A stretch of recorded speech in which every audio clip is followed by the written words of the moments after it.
Saya harus sampaikan bahwa cara berpikir saya memang berseberangan dengan Bung Rocky ya. Misalnya saja soal bahwa Pak Jokowi itu merusak demokrasi Indonesia dengan merusak Mahkamah Konstitusi kan. Saya nggak setuju. Saya merasa bahwa keputusan Mahkamah Konstitusi untuk yang ujung-ujungnya mengizinkan Gibran maju itu bukan urusannya Pak Jokowi. Itu urusannya Mahkamah Konstitusi. Kenapa Jokowi nggak batalin? Bagaimana caranya dia membatalkan? Karena dia tidak ngerti political ethics, itu dasarnya. Oke, silakan dijawab Bung Hardi. Saya mau bilang bahwa dia menikmati kekeliruan itu. Saya bukan sekedar dia nikmati, dia nggak tidak paham. setuju dengan tuduhan bahwa yang berada di belakang keputusan Mahkamah Konstitusi tersebut adalah Pak Jokowi. Jadi di situ aja kita udah beda. Dia tidak bisa membuktikan itu, saya juga tidak bisa membuktikan. Saya bisa buktikan. Saya tidak bisa membuktikan. Saya buktikan, saya bisa. tidak bisa membuktikan apakah Jokowi memang terlibat di sana. Saya akan buktikan. Gimana caranya Anda buktikan bahwa Jokowi ada di sana? Dengar situ sekarang. Apa? Logik dari kekuasaan. Enggak, ini jangan logik dong. That's Buktinya apa? Buktinya apa? Ini saya mau terangin itu buktinya. Ya apa. Seseorang yang punya ambisi, dia akan maksimalkan ambisinya. Sampai di situ dulu. Benar nggak tuh? Tesisnya. Enggak, buktinya apa? Bukan, saya mulai dengan cara berpikirnya. Ya. Anda punya ambisi, Anda akan ambil kesempatan untuk memaksimalkannya apa enggak tuh? Kesempatan itu adalah sesuatu yang relatif. Yes. Jadi misalnya begini. Tunggu. Nggak, saya mau bilang, no. Anda harus siap. Kasih kesempatan saya selesaikan. Apa istilah, apa yang namanya ambisi? Nggak, saya mau bilang begini. Saya akan berusaha keras agar apa yang saya ambisikan itu tercapai. Tapi Tapi semua harus dilakukan dengan cara yang etis. Sekarang Setuju? Itu saya. Jadi saya mulai poin pertama ya. Kalau Anda punya ambisi, Anda akan maksimal apa enggak? Dengan cara yang etis, iya. Iya. Dengan cara yang etis, iya. Oke.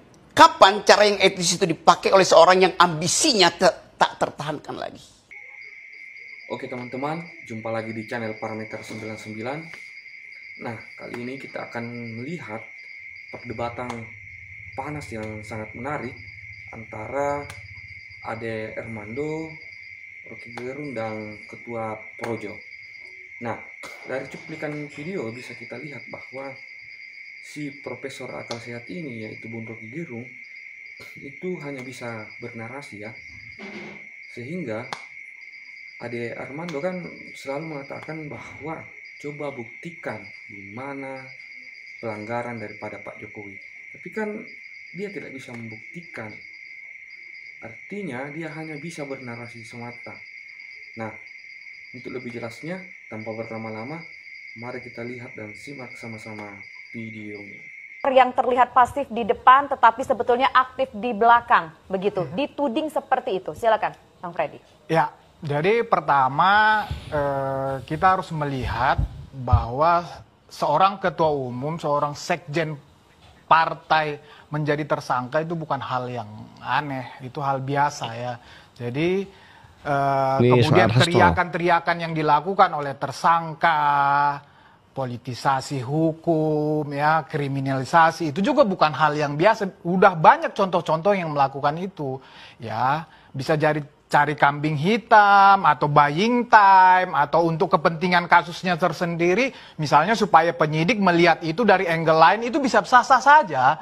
Jadi termasuk Hasto ini, ya, bikin bising aja, memang bikin bising ini, jadi nggak ada nilainya. Omongan dia itu sendiri, di ujung dia sudah katakan, ini nggak ada bukti. So, apa yang mau ditindaklanjutin KPK itu yang pertama. Yang kedua, Pak Jokowi sudah menjawab, Pak Jokowi sudah menjelaskan secara detail, ya, kronologisnya, faktanya, ya, bahwa ini nggak masuk akal. Sejak 2015, ya, ini merupakan inisiatif DPR.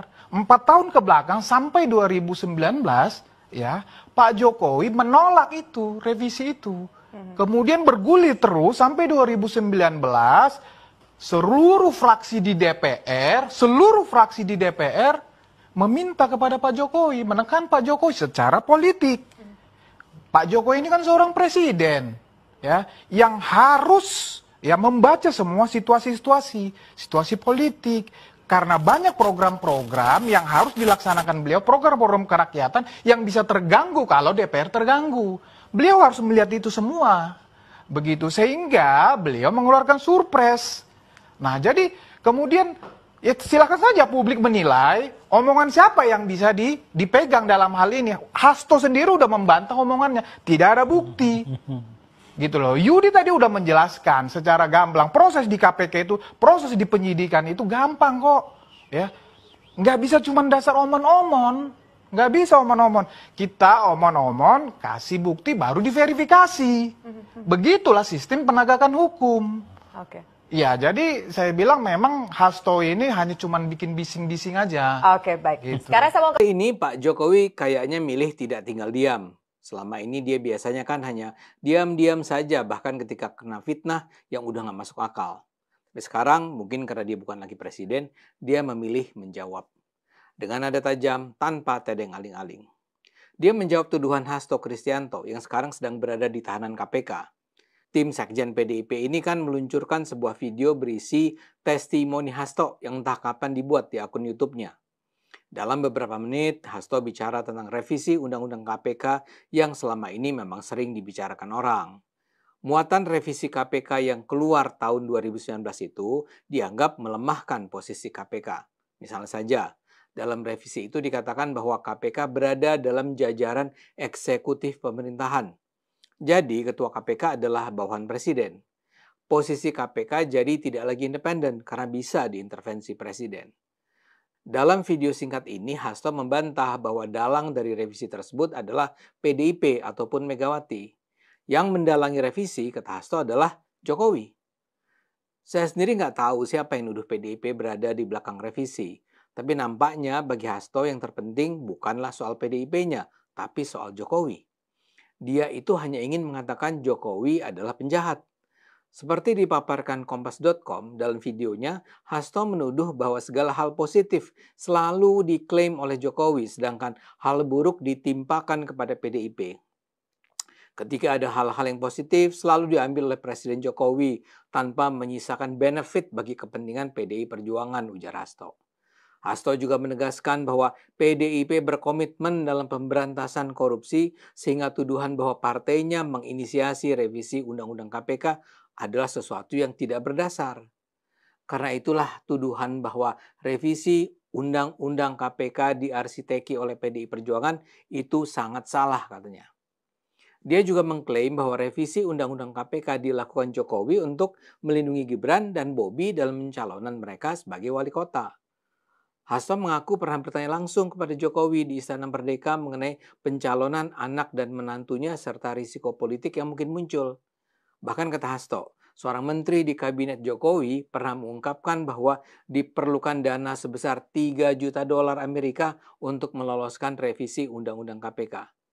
Saat itu Pak Menteri yang jadi kepercayaan Pak Jokowi ini menyampaikan bahwa kira-kira akan diperlukan dana sebesar $3 juta Amerika untuk menggolkan revisi Undang-Undang KPK, ujar Hasto dalam video itu.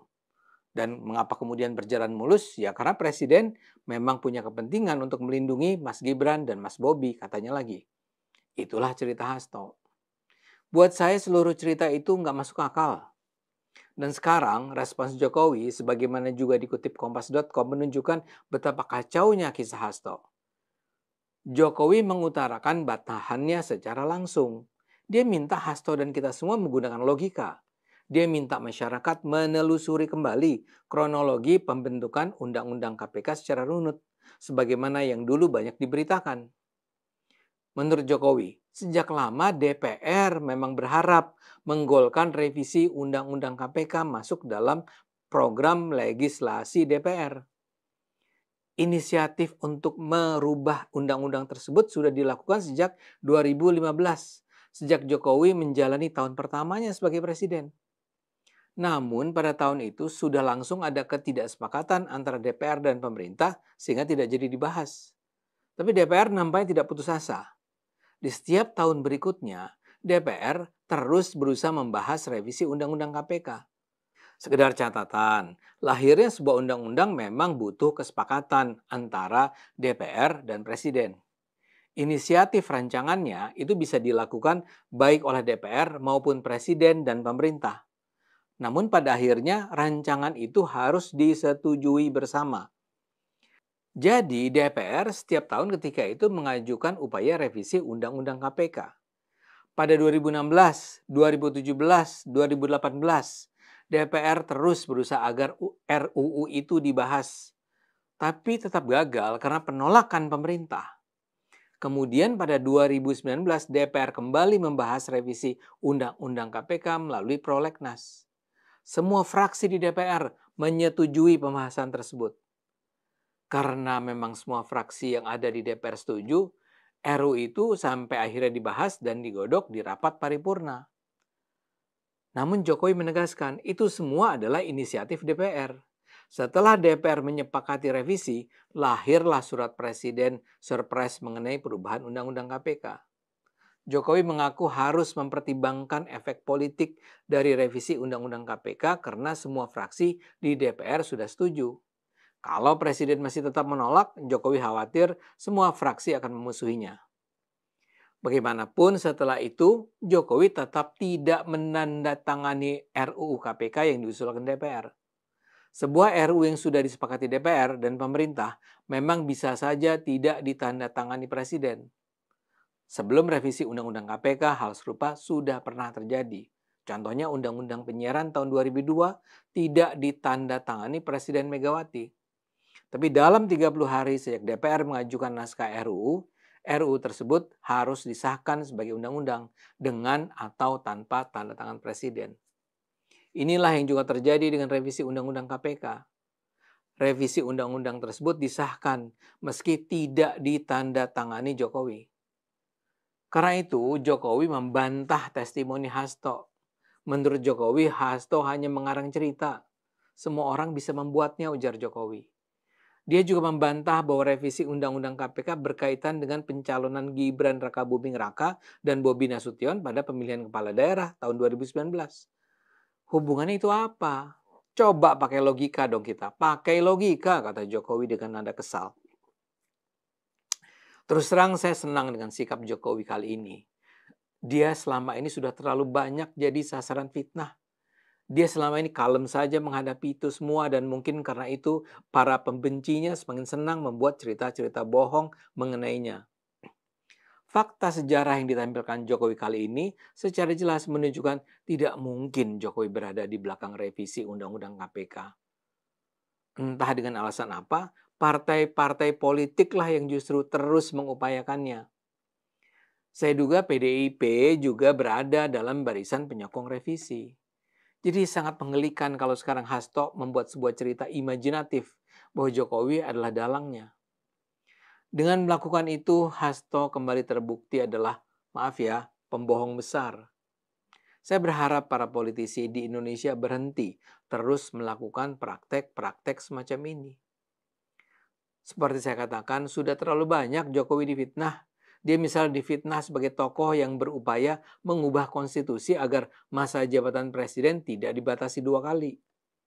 Jokowi sudah berulang kali membantahnya, tapi mungkin karena dia selalu membantah dengan penuh senyum, para penyebar kebohongan masih terus menyebarkan cerita itu ke seluruh Indonesia. Dia juga dituduh mengintervensi Mahkamah Konstitusi sehingga MK akhirnya membuat keputusan yang memungkinkan Gibran maju sebagai wapres. Itu juga adalah tuduhan yang terus dia bantah tanpa hasil. Kemarin ini saya hadir dalam acara talk show di Garuda TV bersama antara lain Rocky Gerung. Rocky seperti biasa menyebut cerita bagaimana keputusan MK tentang persyaratan kepala negara itu ditentukan oleh Jokowi. Saya minta dia menunjukkan bukti bahwa Jokowi melakukan intervensi itu. Rocky bilang setidaknya ada 7 disertasi selain disertasi Hasto sendiri di UI yang menjelaskan itu. Saya bilang siapa nama penulis disertasi itu karena saya ingin membacanya. Setelah nampak bingung, Rocky gagal menyebut satu saja nama. Saya percaya Rocky juga sekedar mengarang cerita dan itu kembali menunjukkan betapa mudahnya cerita bohong tentang Jokowi menyebar. Kebohongan itu terus menyebar dan disebarkan oleh mereka yang dianggap otoritatif. Karena itu saya menyarankan Jokowi untuk tidak bosan-bosan menceritakan kebenaran. Kebenaran harus terus ditegakkan, karena para penjahat juga terus menegakkan kebohongan. Ayo gunakan langkah sehat, karena hanya kalau kita gunakan